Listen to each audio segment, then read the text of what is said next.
오늘 구윤철 기획재정부 장관 후보자와 외교부 장관 후보자 또 산업통상자원부 장관 후보자에 대한 인사청문 경과 보고서가 여야 합의로 채택이 됐습니다. 이유는 대미통상 협상이 지금 시급하다 이런 판단에 따라서 세 개의 부처 장관이 빠르게 임명되기로 했다는 건데요. 지금 문제는 강선우 여가부 장관 후보자 그리고 이진숙 교육부 장관 후보자의 거취 관련입니다.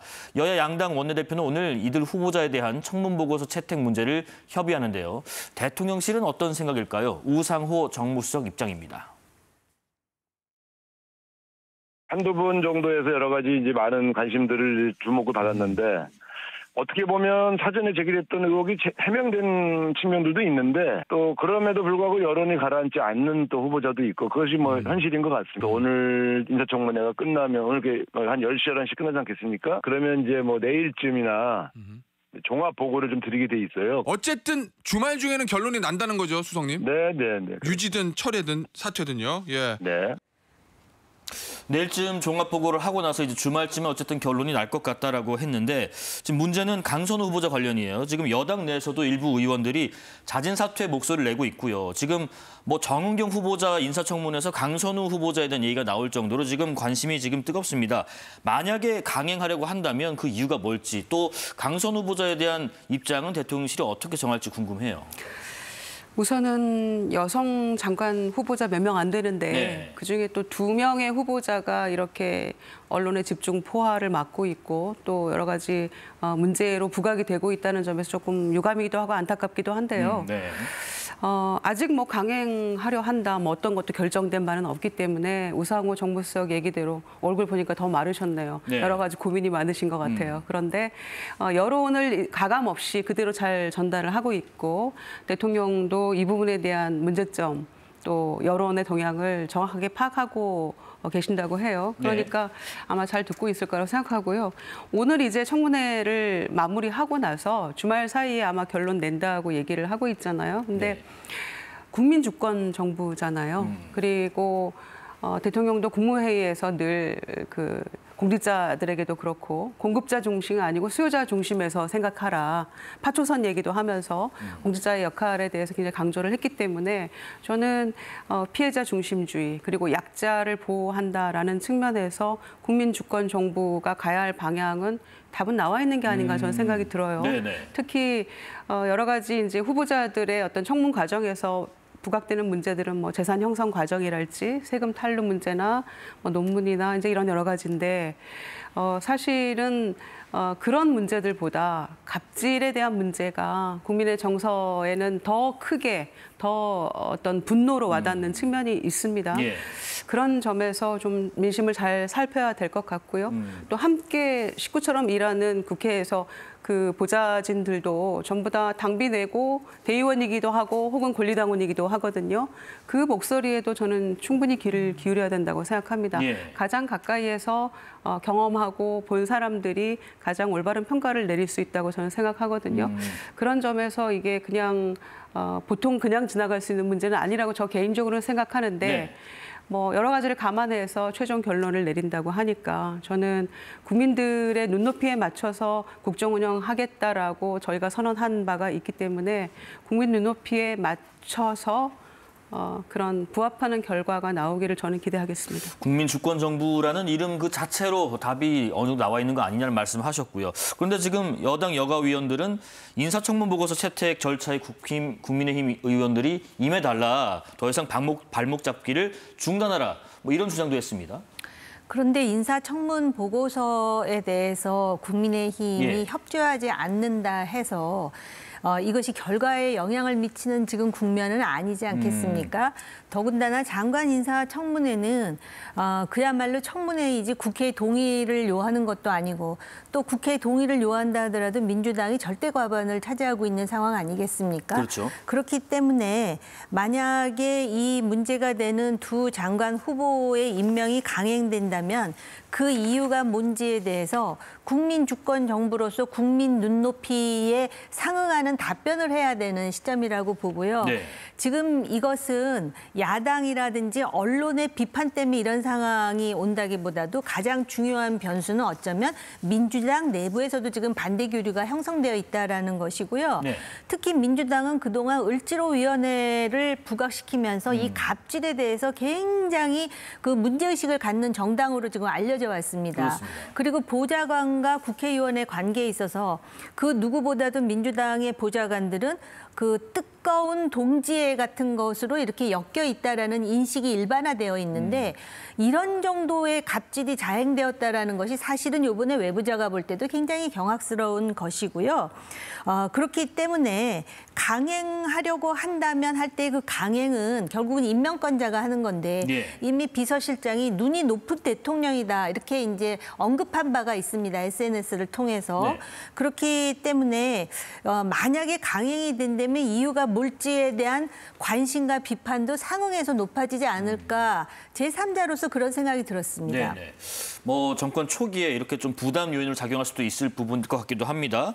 한 분 더 얘기해 보겠습니다. 이진숙 교육부 장관 후보자입니다. 이진숙 교육부 장관 후보자의 경우는 청문회 과정에서 이 다른 뭐 논란을 제외하고라도 커닝을 하는 모습이 보이면서 좀 자질 논란이 일부 있는데 이 후보자가 갖고 있던 한 쪽지가 공개됐습니다. 쪽지에는 모르는 것에 대해서 잘 알고 있다고 답변하지 말라. 곤란한 질문에는 즉답을 피하라. 시간을 가지거나 동문서답을 해라. 이런 내용이 적혀 있더라고요. 이게 사실 뭐 관련된 보좌진 분들이나 뭐 직원분들이 준 거겠지만은 국민을 대신해서 청문위원들이 지금 질문을 하는 건데 동문서답을 하라. 이런 어이없는 조언을 한 사람도 참 궁금한데 그러다 보니까 일각에서는 강선 후보다 이진숙 후보자가 더 문제다. 이런 얘기도 있어요. 저도 청문회 하는 장면을 좀 지켜봤는데요. 네. 의뢰 이제 이를테면 그 해당 부처에서 청문회 그 후보자에게 뭐 여러 가지 이제 뭐 정책적인 서포트도 하고 옆에서 네네. 이제 순간순간 다 기억할 수는 없으니까 이렇게 쪽지를 넣어서 수치나 수시로 네. 페이퍼를 주곤 하죠. 할 수는 네. 있지만 이제 이렇게 노골적으로 거의 이건 청문회 스킬 같은 거 아닙니까? 네네네. 그거를 이렇게 붙여놓고 하는 경우는 처음인데 이거는 그냥 붙이는 게 아니고 본인이 기본적으로 숙지하고 정 곤란하면 이제 이렇게 빠져나가십시오 하는 거 아니겠습니까? 그러니까 이걸 노골적으로 이렇게 붙이고 한다는 것도 참 이게 너무 수준이 좀 떨어지는 듯한 모습이 보여서 좀 많이 안타까웠고요. 네. 특히 뭐 이런 것 근데 이렇게 적었는데 이대로도 하지 못했던 것 같아요. 그래서 그런 문제도 있지만 논문 표절이나 뭐 제자 논문 뭐 갖다가 쓴 거랄지 근데 그 제자들의 미래는 어떻게 할 것인가 여러 가지 문제가 있고요. 네. 특히 이공계의 특수성을 강조는 했습니다만 그 얘기를 들은 이공계 교수들이나 학계에서도 굉장히 반발하고 있더라고요. 그러면은 그와 반대로 하고 있는 우리는 어떡하라는 얘기냐, 우린 그렇죠. 바보냐 이런 예. 얘기 하고 있기 때문에 그 해명이나 설명이 고지고대로 또 100% 맞는 얘기도 아닌 것 같아서 여러 가지 문제가 노정돼 있다 생각하고요. 네. 특히 저는 어떤 개인적인 그런 여러 가지 문제도 교육부 장관으로서 여러 가지 문제가 있습니다. 자녀 조기 유학 문제도 있고 참 심란하더라고요. 전 지켜보는 저로서는. 그런데 더 큰 것은 교육 현안에 대한 내용들이 너무 파악이 안 돼 있어요. 교육의 어떤 개인적인 철학이나 뭐 의견을 묻는 질문에 좀 이렇게 네. 명쾌한 답을 못하는 모습이 있었습니다. 그게 너무 그래서 함량 미달인 것 같은 생각이 저는 좀 들었고요. 네. 이를테면 지금까지 쭉 추진해오던 교육부의 정책은 있겠죠. 그런데 그거를 뭐 달달 외워서의 문제가 아니고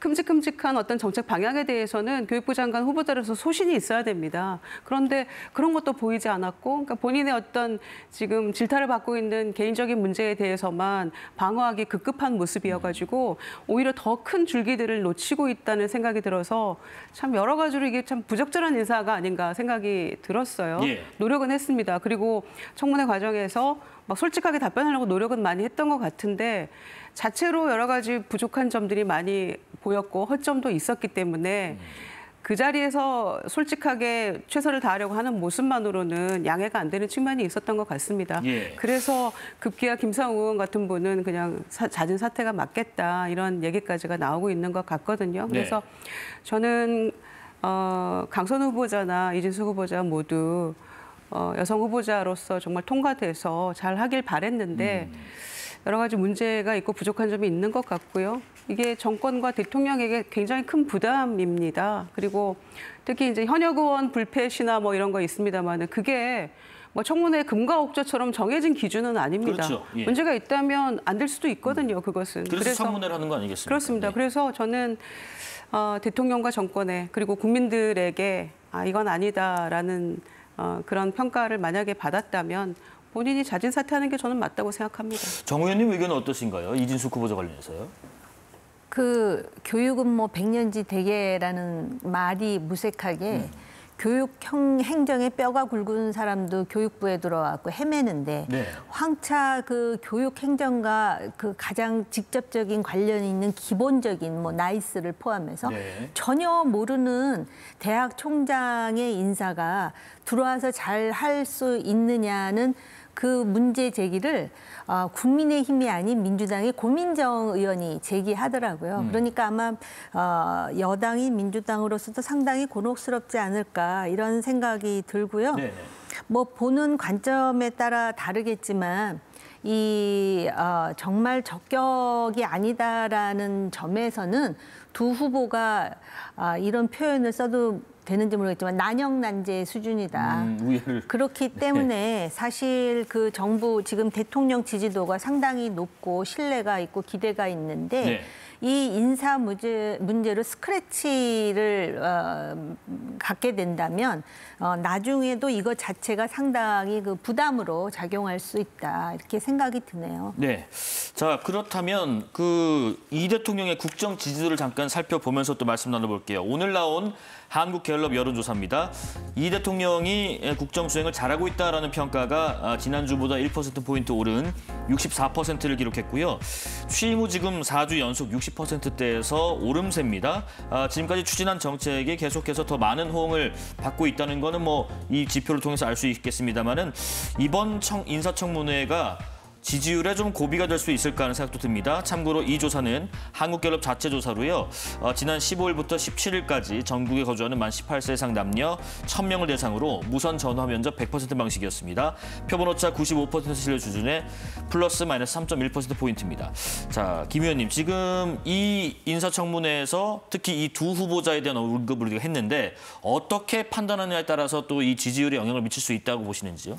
예, 우선은 지금 이 여론조사가 15일부터 17일 사이에 이루어졌거든요. 네. 그러니까 두 후보자의 청문회 이제 직후거나 혹은 뭐 그 뒤거나 그 중간이거나 이렇게 아무튼 청문회는 둘 다 끝난 다음이거든요. 그런데 이제 결과가 이렇게 나왔기 때문에 여전히 일단 임명 전이니까 대통령에 대한 신뢰는 굉장히 높은 것 같습니다. 네. 그리고 민주당도 상당히 높은 지지율을 유지하고 있고요. 그런데 만약에 두 후보자를 꼭 집어서 물었을 때는 어떤 결과가 나왔을까?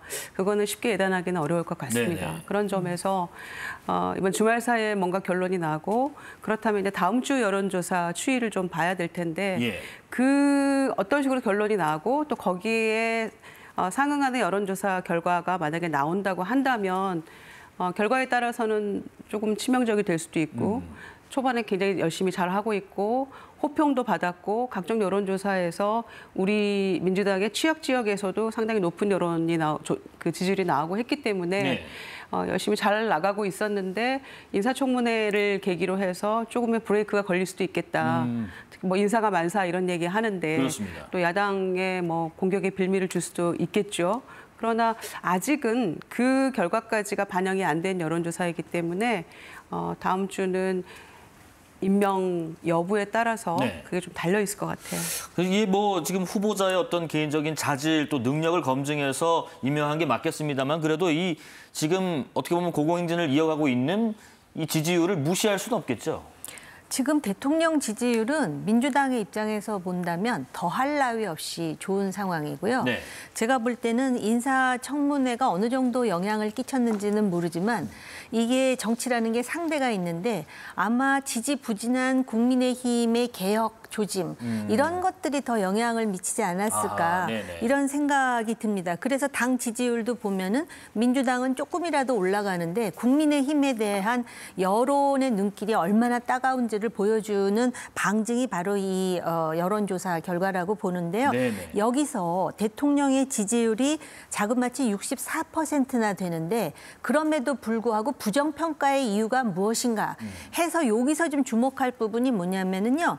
우선 외교, 그다음에 상당히 과도한 복지, 그다음에 또 한 가지가 바로 인사입니다. 예. 그러니까 인사에 대해서 지난주에는 부정평가가 6%밖에 안 되는데 요번에 11%로 나오는 것은 두 배가 제가 더 볼 때 올랐네요. 인사청문회에 대한 영향이 지금 올라가기 시작하는데 만약에 여기서 임명을 강행한다 그랬을 때 국민의 눈높이가 그냥 그대로 그것을 관용을 해서 받아줄지 아니면은 상당히 차가울지. 근데 우리나라 국민들의 수준이나 또는 그 어떤 잘못된 부분에 대한 비판 의식은 굉장히 가열차다.